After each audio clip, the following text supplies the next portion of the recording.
Nezačínajte investovať, kým nemáte vyriešené tieto 3 veci. Poprvé, úvery. Veľa nových klientov ma osloví s tým, že chcú investovať, pretože majú voľný kapitál. Prvé, na čo sa pozriem, sú ich úvery. A konkrétne spotrebné úvery, kreditky alebo povolené prečerpanie. Na čo by ste investovali s 10% výnosom na rok, keď na druhú stranu úroky pri kreditkách sa vyšplhajú na vyše 20%. Tak toto nepôjde. Najprv si vyriešte všetky spotrebné úvery, všetky úvery, ktoré sú nad 5% a potom oslovte investičného poradcu s investovaním. Po druhé, finančná rezerva.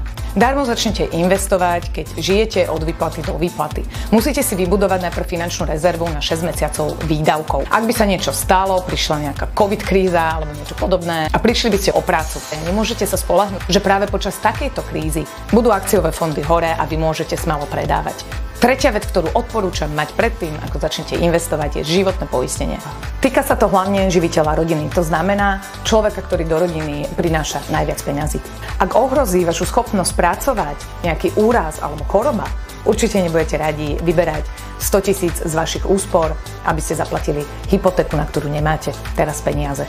Naopak, pri životnom poistení stačí platiť 50 až 100 eur na mesiac a máte tam plnenia v hodnote 100 000, ktoré môžete použiť práve v takýchto prípadoch.